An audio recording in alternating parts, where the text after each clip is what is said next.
Ignition sequence start. 6, 5, 4, 3, 2, 1, 0. Liftoff. We have a liftoff.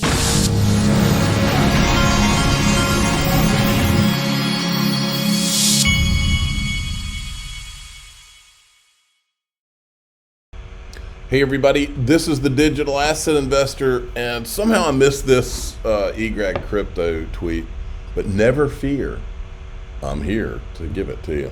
XRP market cap to 3 trillion, the white channel. Once XRP market cap blasts out of the white channel, we're looking at a moonshot to 3 trillion market cap. The midpoint of the channel is 100 billion. High end reaches 287 billion. This is where XRP market cap will propel like a rocket. Now, that might sound crazy. The current market cap on CoinMarketCap for all of crypto is like 2.5 trillion-ish, somewhere in there. Brad Garlinghouse called for 5 trillion in the market by the end of 2024. If we get regulations, folks, all bets are off. This market, think about this. This entire market, all this time, has been under the Bitcoin and Ethereum, because of Hinman's speech, have only had quasi-regulatory clarity, and that's the only reason. You wouldn't have 2.5 trillion in this market if you didn't have that fake clarity that was intentionally given to rig the markets for Bitcoin and Ethereum all these years.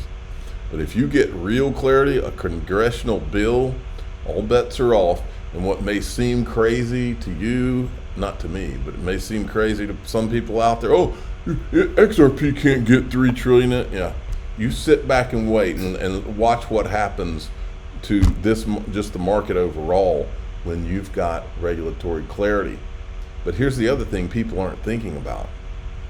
The thing people aren't thinking about is when you do get regulatory clarity, that clarity is going to box out a lot of this market. There's a lot of this market that's going to be put in a position where, oh, okay, well, you haven't satisfied X, Y, and Z. And guess which digital asset will have satisfied X, Y, and Z with the regulatory clarity? That would be XRP and maybe Bitcoin and Ethereum. And I do mean maybe. And when that happens, all of a sudden the script flips. So sit back and enjoy the ride. But what would it look like if all other things remained equal? What does an XRP 3 trillion market cap look like? Well, according to Grok, it looks like 54 dollarinis. I would take that. Would you take that? I think you would.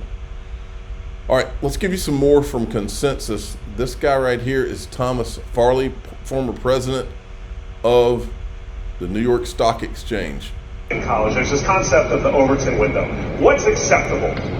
And Elizabeth Warren has made a very successful career of finding the very edge of the Overton window, the edge towards more government control. And she's found it. That's the acceptable edge, and she's staked out a very important position for herself. She is incredibly effective at wielding power and controlling Washington.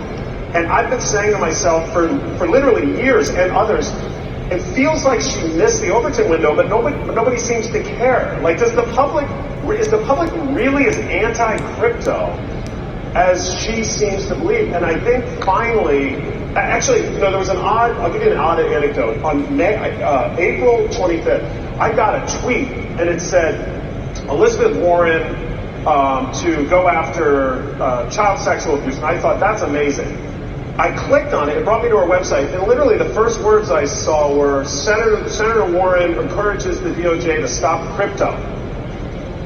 And I thought, okay, it's gone too far. She sees evil in crypto in every single respect, as opposed to, there are bad people there, as opposed to every other industry, let's regulate it, let's root bad people out in a really strong fashion. And I think she missed the Overton window. The Democratic Party finally woke up to it. And I think 5 years of evolution happened in 5 minutes. And I'm really, really optimistic about what it means in this country. What happened was Elizabeth Warren, Senator Warren, ran into a crypto buzzsaw of truth. Now here's Senator Cynthia Lummis. Well, when I came to the U.S. Senate, nobody knew anything about digital assets. Nobody knew the difference between Bitcoin and alternative coins. And so we've worked hard to educate members of the Senate. We created a financial innovation caucus. Kirsten Gillibrand and I put together a financial framework for the management of the entire crypto industry. We now are seeing some of the fruits of those labors, planting the seeds of understanding within the Congress about how this asset class is growing, how Bitcoin is a store of value and a means of exchange, how Ethereum is possibly a blockchain platform that can be used for a variety of applications. So this is an industry that's starting to gain the attention of everyday Americans, and it's going to be an important part of our economy going forward unless we blow it. Yes. All righty, so there's that. Now, then Tom Emmer got on stage, and this is crazy. Listen to what he says about old Gary Gensler. Gary Gensler has been the worst thing that could ever have happened to the SEC. He has gone way beyond the authority that he has. He literally violates the mission of the SEC every day.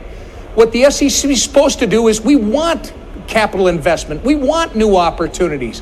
And these guys are trying to stop him. His open door policy is the biggest crock of you-know-what that ever existed. It's literally, come on in, tell me what your project is, and then we're going to sue you.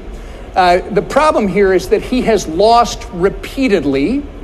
And as we've seen in the last month, his colleague in the Senate, both of them are starting to, they've lost their credibility. Well, are they defanged? Does that mean, from your view, they're defanged? In other words, the crypto agenda is winning? Is it tactical? I mean, let me put it this way. If he's approving Ether ETFs and he's approved Bitcoin ETFs, so we see how they've taken off, does it matter if he's in that job for you? I'd be very careful about trusting a cornered animal with nothing to lose but its life. Gary Gensler's on his way out. I think regardless of who wins the election, do you think? I think he is. Yeah, I think there'll he be is. a change. I think you've seen him lose favor with the administration, and that's why you have a Chuck Schumer who literally leads the charge for the Democrats in the Senate to get rid of this foolish Saab 121. Yeah. One other news thing I wanted to ask you. Gary Gensler is a sociopath. Remember that. This guy doesn't care about anybody except himself and his career. And so Gary Gensler, the only thing that will stop, he won't stop trying to file lawsuits and all that stuff. The only thing that's going to stop him is if his boss, political boss, Joe Biden, or not Joe Biden, because he doesn't even know when he's using the bathroom. But when his political handlers tell him, Gary, you're not going to do anything else, that's when Gary's going to stop.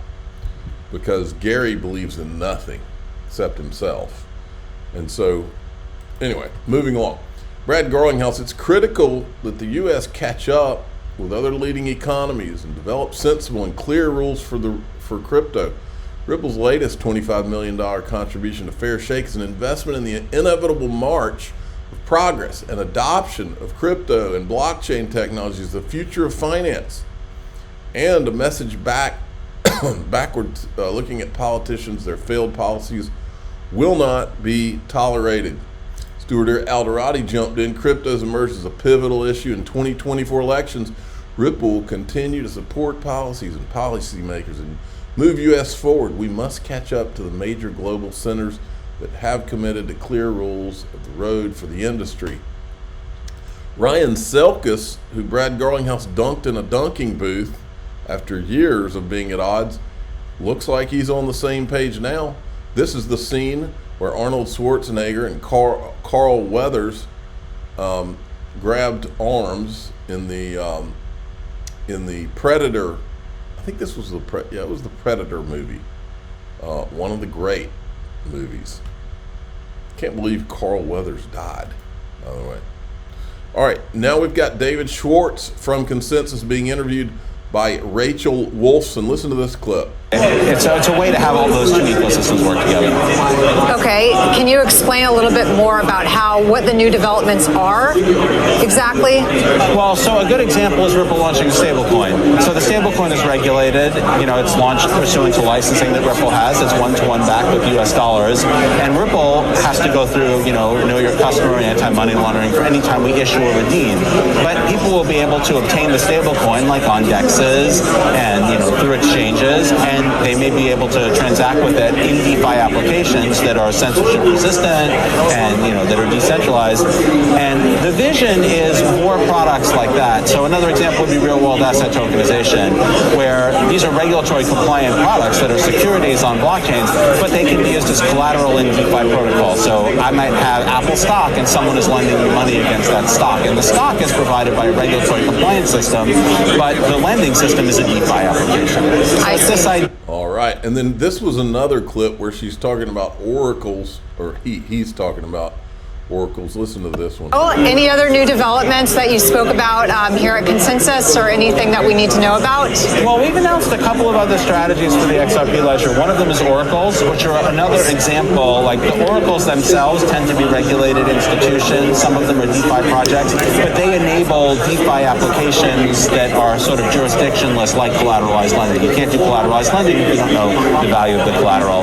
We've also started to talk about a proposal for what we call multi-purpose tokens, which are, so the XRP ledger has fungible tokens that are great for things like stablecoins, and it has non-fungible tokens that are great for things like collectibles. But there's sort of like an in-between for things like carbon credits, where they're sort of fungible and like one carbon credit is a lot like another. So you probably don't want like NFTs for them, but they're not really fungible because they're issued against different projects that may have different regimes, and so you have lots and lots of assets. Concert tickets are another thing. They're sort of fungible, but they're sort of not, because seats are different, and you don't want 0.997 of a concert ticket. How do we let you in? Or what if we have 100 people that each have 99% of a concert ticket? What do we do? And so these multi-purpose tokens can have regulatory compliance information attached to the token, but they can also have properties that are between non-fungible tokens and fungible tokens that allow you to address these other use cases without kind of bashing a square peg into a round hole. Okay, so that's from Consensus. Now in DAIXRP.com today, we're going to give you a Fruition Films, the XRP Unleashed documentary. We'll give you an update on that. I'm also going to give you an interesting take by someone on the Ripple lawsuit and how it ends. We're going to show you that. I'm the digital asset investor. I'm not an investment advisor. This is for entertainment purposes only. Please subscribe, hit the like button, tell your friends and family that away we go.